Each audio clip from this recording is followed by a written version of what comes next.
नमस्कार दोस्तों, स्वागत है आप सभी का अपने YouTube चैनल बेसिक काल गणित में।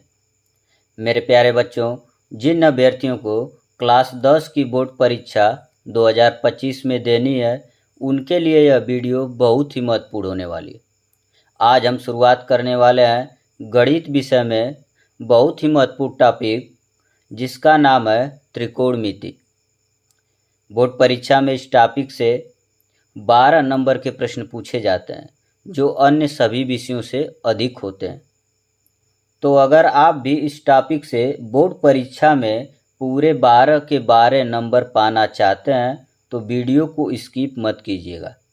आप वीडियो को अंत तक देखें, तब समझ पाएंगे कि वीडियो को स्किप करना है कि सब्सक्राइब कर इस टॉपिक के सारे वीडियो देखना है।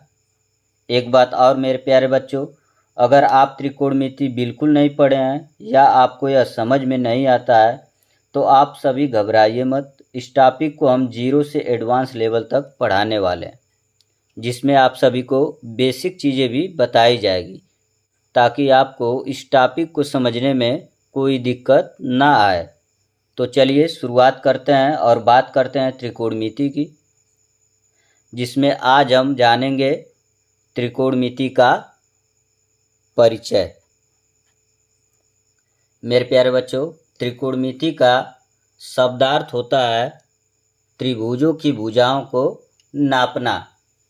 आप देख सकते हैं, इसीलिए हमने एक समकोण त्रिभुज यहाँ बना रखा है, जिसका संबंध इस त्रिकोणमिति से है। तो आइए जानते हैं कि इस समकोण त्रिभुज का संबंध इस त्रिकोणमिति से कैसे है और कैसे इस समकोण त्रिभुज के आधार पर हम त्रिकोणमिति के प्रश्नों को हल करेंगे। आप बिल्कुल मत घबराइए, वीडियो को अंत तक देखिए, ठीक है। शुरुआत करते हैं समकोण त्रिभुज से। समकोण त्रिभुज उसे कहते हैं जिसमें एक कोण 90 अंश का होता है, बाकी दो कोण 90 अंश से कम। आप देख सकते हैं यहाँ बी कोण जो है पूरा 90 अंश का है, और सी कोण और ए कोण ये दोनों 90 अंश से कम के होंगे। ये समकोण त्रिभुज का नियम है, ठीक है। अब इस त्रिभुज को आप चाहे किसी भी तरह बनाएं। आप देख सकते हैं हमने चित्र 1, चित्र 2 में उसी त्रिभुज को बनाया है, जिसमें बी 90 अंश का है। त्रिभुज 3 में हमने बनाया है, जिसमें कोण बी 90 अंश का है, और त्रिभुज 4 जिसमें भी कोण बी 90 अंश का है। और ये सभी त्रिभुज देखने में एक दूसरे से अलग लग रहे हैं, लेकिन है ये समकोणी। समकोण का एक सिद्धांत है कि एक कोण 90 अंश का होना ही चाहिए, ठीक है। समकोण त्रिभुज के बारे में हम जान गए। अब आइए जानते हैं कि इस समकोण त्रिभुज से इस त्रिकोणमिति का संबंध कैसे है। दोस्तों, एक बात बताना हम भूल गए, अगर त्रिकोणमिति का परिचय आप नहीं पढ़ते हैं तो इसकी प्रश्नावली 8.1 के प्रश्नों को आप हल नहीं कर पाएंगे। उन्हीं के प्रश्नों को हल करने से पहले ये थोड़ी जानकारी आपको होनी ही चाहिए। अगर ये नहीं होती है तो आप डायरेक्ट प्रश्नावली के प्रश्नों को हल करते हैं तो आपको प्रश्न समझ में नहीं आएगा। इसको अगर आप देख लेते हैं पूरी वीडियो उस प्रश्नावली को हल करने से पहले, तो आपको प्रश्नावली के प्रश्न कोई ऐसा नहीं मिलेगा जो आपको नहीं आएगा, ठीक है। आइए देखते हैं संबंध कैसे है। सबसे पहले हम जानते हैं त्रिकोणमिति के कुछ शब्दों को। यहाँ आप देख सकते हैं, यहाँ लिखा है ज्या, जिसको इंग्लिश में कहते हैं साइन, और जिसको हम प्रयोग भी करेंगे साइन के रूप में। आप देख सकते हैं कोज्या, जिसको इंग्लिश में कहते हैं कोसाइन, और इसको हम इस प्रश्नावली को हल करते हुए यूज करेंगे कास के रूप में, ठीक है। इसके बाद आप देख सकते हैं अस्पर्ज्या, जिसको इंग्लिश में कहते हैं टेंजेंट, और इसको हम प्रयोग करेंगे टैन के रूप में। तो आप देख सकते हैं साइन, कास और टैन, इन तीनों का संबंध इस समकोण त्रिभुज से है। अब आइए हम दो त्रिभुज और बना रखे हैं, ताकि आपको कोई दिक्कत ना हो समझने में।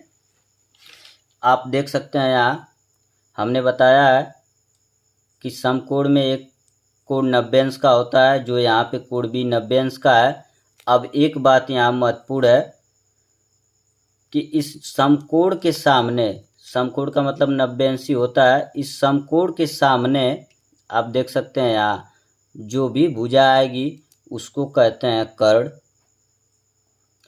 और देख सकते हैं यहाँ एक कोण है थीटा, अगर इसको हम कोण मानते हैं तो इस कोण के सामने जो भी भुजा आएगी जिसको हम सम्मुख भुजा कहते हैं और उसी भुजा को हम लंब भी कहते हैं, तो हम लंब के ही रूप में ज़्यादातर प्रयोग करेंगे।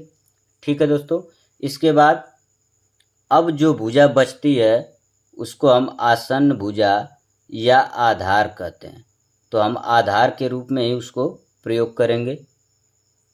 ठीक है, आप देख सकते हैं यहाँ यह थीटा कोण है। अगर इस थीटा कोण को हम सी के स्थान पर लें, दूसरे वाले त्रिभुज में आप गौर से देखिए, इस सी के स्थान पर अगर हम थीटा कोण लें तो इस कोण के सामने जो भुजा आएगी सम्मुख भुजा वह लंब हो जाएगी। हमेशा थीटा के सामने वाली कोण लंब होती है, तो आप देख सकते हैं यहाँ थीटा आ गया तो इसके सामने भुजा हो जाएगी लंब, जिसको हम बोलते हैं सम्मुख भुजा। और आप जानते हैं कि समकोण के सामने अर्थात 90 अंश के सामने जो भुजा होती है उसको हम कर्ण कहते हैं। अब जो भुजा बचेगी वो भुजा हमारा बनेगा आधार।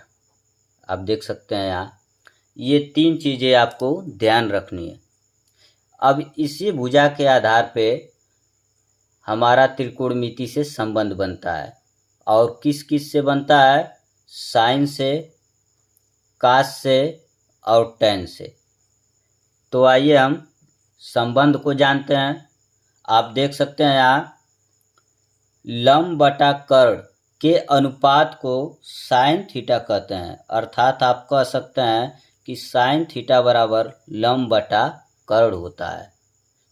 उसी प्रकार आधार और कर्ण के अनुपात को हम काश थीटा कहते हैं, अर्थात काश थीटा बराबर आधार बटा कर्ण।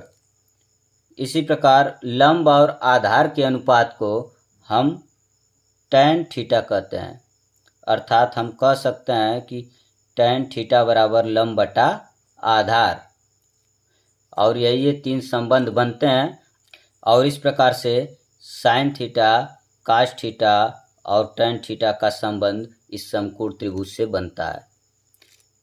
अब हम जानते हैं कि इस संबंध का प्रयोग कैसे होता है। तो आप देख सकते हैं यहाँ 3 भुजाएं कर्ण, लंब और आधार, इसमें से कोई एक भी भुजा अगर आपको पता है तो इस संबंध द्वारा हम बाकी 2 भुजाओं का मान ज्ञात कर सकते हैं, वो भी त्रिकोणमिति के अनुसार।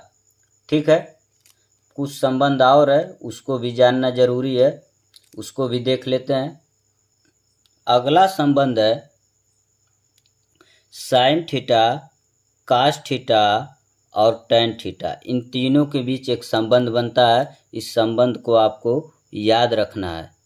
साइन थीटा और काश थीटा का अनुपात बराबर होता है टैन थीटा, अर्थात हम कह सकते हैं कि टैन थीटा बराबर साइन थीटा बटा के काश थीटा।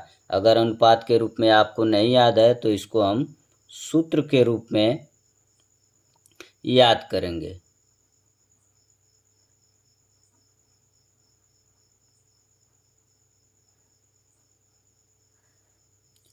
ठीक है, और इसी प्रकार कुछ अन्य त्रिकोणमितीय अनुपात और है जो आपको याद ही रहना चाहिए। आप देख सकते हैं यहाँ कोसेक थीटा बराबर होता है 1 बटा साइन थीटा, सेक थीटा बराबर होता है 1 बटा काश थीटा और काट थीटा बराबर होता है 1 बटा टैन थीटा। अभी तक जो चीज़ें हम आपको बताएं वो सभी बहुत ही महत्वपूर्ण है प्रश्नावली नंबर 8.1 के लिए। ये सब प्रश्नावली नंबर 8.1 के लिए ही बताया जा रहा है। अगर इतना आपको नहीं पता होता है तो उसका प्रश्न हल करने में आपको समस्याएं होगी। इसके बाद जो भी नियम और सूत्र होंगे दूसरे प्रश्नावली को हल करने से पहले उसको भी पढ़ेंगे, उसके बाद फिर हम दूसरे प्रश्नावली को हल करेंगे। इस तरह से चलेंगे ताकि आपको इस टॉपिक से 12 के 12 नंबर मिल सकें और समझने में कोई कठिनाई ना हो। तो ठीक है मेरे प्यारे बच्चों, इस वीडियो में हम इतना ही जानेंगे और आने वाली वीडियो में हम प्रश्नावली नंबर 8.1 के प्रश्नों को हल करेंगे। ठीक है, अगर आपको जितनी बातें बताएं हैं वो समझ में आ गया हो तो चैनल को लाइक, सब्सक्राइब एवं शेयर ज़रूर करें और अपने मित्रों को भी इस टॉपिक को सीखने में मदद करें। धन्यवाद।